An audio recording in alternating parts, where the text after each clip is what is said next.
दोन्ही शिवसेना एकत्र याव्यात, शिवसेना नेते अब्दुल सत्तारांचा पुनरुच्चार। तर ज्यांना महायुतीमध्ये गेल्याचा पश्चाताप झाला असेल त्यांनी मातोश्रीवर यावं, राऊतांचं सत्तारांना आवाहन।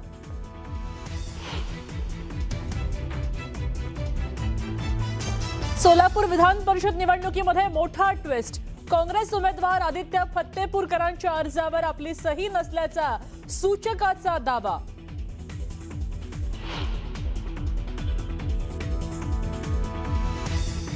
पुणे विधान परिषदेचे बंडखोर उमेदवार प्रदीप कंद यांची समजूत काढण्याचा प्रयत्न। कंद यांना घेऊन भाजपा आमदार राहुल कुल मुख्यमंत्र्यांच्या भेटीला।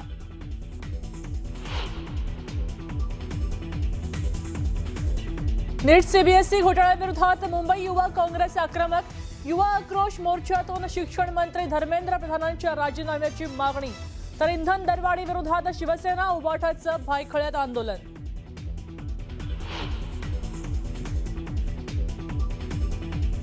बीडमध्ये वाल्मिक कराडच्या गुंडांची दहशत। एका महिलेला 4-5 जणांकडून अमानुष मारहाण। जुगाराला विरोध केल्यानं मारहाण केल्याचा आरोप।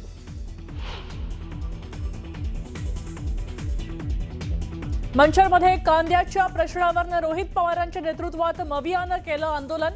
रास्ता रोको करणाऱ्या आंदोलकांना पोलिसांनी ताब्यात घेऊन सोडलं।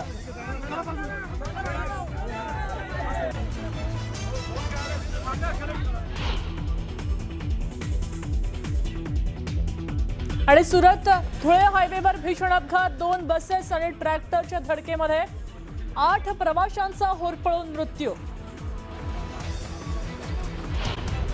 नाशिकच्या त्र्यंबकेश्वर तालुक्यातील मुळे गावातील भीषण पाणी टंचाईची मुख्यमंत्र्यांनी दखल घेतली आहे। या गावातील पाणी टंचाईची समस्या सोडवण्यासाठी सीएमओच्या अधिकाऱ्यांनी थेट गावात जाऊन पाहणी केली। गावातील पाणी टंचाईचं वास्तव जाणून घेतलं आणि ही टंचाई कायमस्वरूपी दूर करण्याचं आश्वासन दिलंय।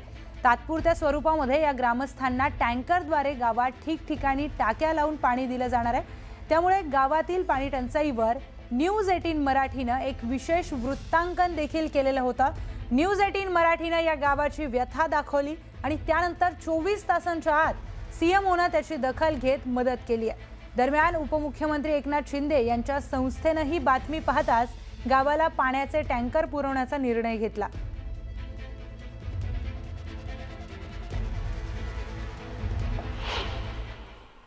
ताई, आज जे मीटिंग झाली, जे अधिकारी आले होते त्यांनी जे सांगितलं, तुम्ही समाधानी आहात का? हो, समाधानी आहे। आज भरपूरच लोक आलेत, आम्हाला खूप खूप आनंद झालाय। पण आज लोकांनी आमची साहेब लोकांनी गंज आमची दखल घेतली। आमचे गावातले रस्ते पाहिले, विहिरी पाहिल्या 4 दिवस झाले तेव्हा सगळी आमची मनासारखं आज काम झाले आमचं। पण इथून पुढे त्यांनी आमच्या मनासारखं काम करावं, आम्हाला एरीवर पाठवू नये एवढे आम्ही सांगतो। तुम्ही काय म्हणाल ताई? आमचं काय नाही, फक्त वेळोवेळी पाणी टाकायला पाहिजे टाकीमध्ये। कारण कसं आहे, एक वेळेस पूर्ण टाक्या पण भरती नाही, पूर्ण टाक्या भरल्या पाहिजे। वेळोवेळी पाहिजे पाणी आम्हाला। फक्त सरकारकडे आमचं एकच विनंती आहे की आम्हाला टायमावर पाणी पाहिजे। ताई, तुम्हाला जो त्रास होता, आज जी बैठक झाली आहे, तुमचे काही पदरी पडलंय का? पण हो सर, पदरी पडलंय। मॅडमचं असं म्हणणं आहे का तुम्हाला पाणी येऊन जाईल बा, येऊन जाईल, पण आम्हाला पाणी हे रेग्युलर हे आलंच पाहिजे। आमच्या बायांच्या डोक्यावरचे हांडे खाली हे झालेच पाहिजे बा, असं आमची मागणी आहे। अधिकारी आले, आश्वासन दिलं, आता ही समस्या किती दिवसात आणि कशी मार्गी लागणार आहे?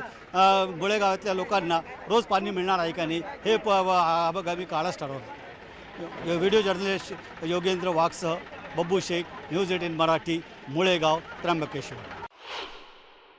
सगळ्या महिलांशी बोलले आणि त्यांना आता तात्पुरत्या स्वरूपात पाणी, स्वच्छ पाणी आणि पुरेसं पाणी कसं उपलब्ध होईल याच्यावर आम्ही उपाययोजना केल्या आहे। सिंटेक्सच्या टाक्या ठेवल्या आहेत आणि मोटरने लिफ्ट करून आम्ही पाणी टाकत आहोत, काही टँकरने भरत आहोत। आता त्यांना पाण्याचा आज रोजी प्रॉब्लेम नाही आहे, पण त्यांचं असं म्हणणं आहे की उद्या पाऊस सुरू होईल, टँकर बंद होईल आणि त्यानंतर जलजीवन मिशनची जी योजना आहे ती आम्हाला पाणी पुरवठा करू शकणार नाही। तर पाणी सुरू होण्यापूर्वी आपण पाणी पुरवठा सुरळीत करण्याचा त्यांना प्रयत्न करणार आहोत, असं आश्वासन आपण त्यांना दिलेलं आहे। यानंतरची बातमी नाशिकमधनं आहे। नाशिक जिल्ह्यातील सटाणा तालुक्यातल्या वायगावमध्ये भीषण पाणी टंचाईमुळे महिलांचा संताप अनावर झाल्याचं पाहायला मिळालं। गेल्या 2 महिन्यांपासून एक हंडा पाण्यासाठी भटकंती करावी लागते, त्यामुळे महिला संतप्त झाल्यात। त्यांनी संतप्त होऊन रिकामे हंडे घेऊन ग्रामपंचायतीवर मोर्चा काढला. ग्रामपंचायतीत कोणीही उपस्थित नसल्याचं दिसताच महिलांनी ग्रामपंचायत कार्यालयाला कुलूप ठोकत सील लावले. पाण्याच्या समस्येकडे तातडीने लक्ष द्यावं अशी मागणी महिलांनी केली आहे. नायगावला 3 महिन्यापासून पाणी नाही. पाण्याचे खूप हाल आहेत आमच्यावर. शेवटी आम्ही आज पंचायतला कुलूप लावून घेतलं. तिथं पंचायत भरली, काही गर्दी जमा झाली, हांडे वगैरे घेऊन गेलो. त्यांना बोललो पंचायतला कुलूप लावून घेतलेलं आहे, जोपर्यंत वायगावला पाणी येत नाही तोपर्यंत पंचायतचं कुलूप आम्ही उघडू देणार नाही. सगळ्या गावांना पाणी आहे. आमच्या गावाला 3 महिन्यापासून पाण्याचे तुटारे. आज ग्रामपंचायतीला कुलूप लावलेलं आहे. आम्ही विकत पाणी घेऊन गुराढोरांना पाणी पाजतोय. लहान मुलांना प्यायला पाण्याची तुटारे, पाणी येत नाही गावात. त्याच्यामुळे पंचायतीला कुलूप. 50 रुपये ड्रम पाहून एक ड्रमात 50 रुपयात एकच ड्रम पाणी भेटतं आम्हाला. या संदर्भामध्ये आणखी मोठी बातमी समोर येते. कॅबिनेट बैठकीमध्ये कर्जमाफीचा निर्णय झाला आणि त्यानंतर शेतकऱ्यांच्या कर्जमाफीची लढाई आम्ही जिंकली अशी प्रतिक्रिया आमदार बच्चू कडू यांनी दिली आहे आणि त्यांनी सरकारचे आभार मानलेत. शेतकऱ्यांच्या कर्जमाफीची लढाई आम्ही जिंकली आहे अशी प्रतिक्रिया बच्चू कडू यांच्याकडून देण्यात आली. प्रोत्साहन भत्ता 50,000 पेक्षा 1 लाख करावा, त्यासाठी बच्चू कडू यांची लढाई कायम राहील असंही बच्चू कडू म्हणाले. तेव्हा भाऊचं खास करून अनाथाचे एकनाथजी शिंदे साहेबांचा आभार मानतो. जो कार्यकर्ता या लढाईत सहभागी होता, प्रहार म्हणून, शेतकरी म्हणून, मजूर म्हणून, राजूजी शेट्टी असेल, वामनराव चटप असेल, नवलेजी असेल, आमचा तुपकरजी असेल, जानकरजी असेल, या सगळ्या कार्यकर्त्यांचा आभार मानतो. शेतकऱ्याच्या कर्जमाफीची लढाई आम्ही जिंकली, पण त्याच्यामध्ये प्रोत्साहन निधी जे 50,000 आहे ते सरकारनं 1 लाख करावी, याच्यासाठी बच्चू कडूचा लढा कायम राहील. यानंतर एक मोठी बातमी समोर येते. राष्ट्रवादी काँग्रेसचं पुण्यामध्ये जे काही राजकीय नाट्य पाहायला मिळालं त्या संदर्भात सुनेत्रा पवार आणि पार्थ पवार राजकारणातले नौखे आहे असं विधान योगेश बहल यांच्याकडून करण्यात आलंय. पुण्यामध्ये उमेदवारी देताना पक्ष नेतृत्वाने जरा घाई केली असं वक्तव्य करण्यात आलंय. हे वक्तव्य केलंय योगेश बहल यांनी. या नाराजीतून अशा पद्धतीने पक्ष शहराकडे दुर्लक्ष करणार असेल तर भविष्यात पक्ष अडचणीत येईल असं देखील योगेश बहल यांनी म्हटलंय. पक्षाला आयात उमेदवार घ्यावा लागला. तुम्ही कॅलिबर नव्हता का, ही वेळ पक्षाला आली याचं काही वेगळं कारण आहे? वास्तविक पाहता अजितदादांचं स्वप्न पिंपरी चिंचवडला, या वेळेला पिंपरी चिंचवडमध्ये राष्ट्रवादी काँग्रेस पक्षाची सत्ता यावी, एकेकाळचा बालेकिल्ला हा दुर्दैवाने आमच्या हातून गेला आणि त्याबद्दलचीच नाराजी वहिनींच्या आणि पारदांच्या मनामध्ये अजूनही मोठी दिसते.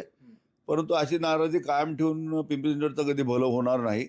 कारण आपण पाहिलं असेल की आज भारतीय जनता पार्टीकडे सत्ता गेल्यानंतर त्यांचे 2 आमदार असताना सुद्धा त्यांनी 2 आमदार स्वीकृत, म्हणजे MLC 2 आमदार घेतले. आता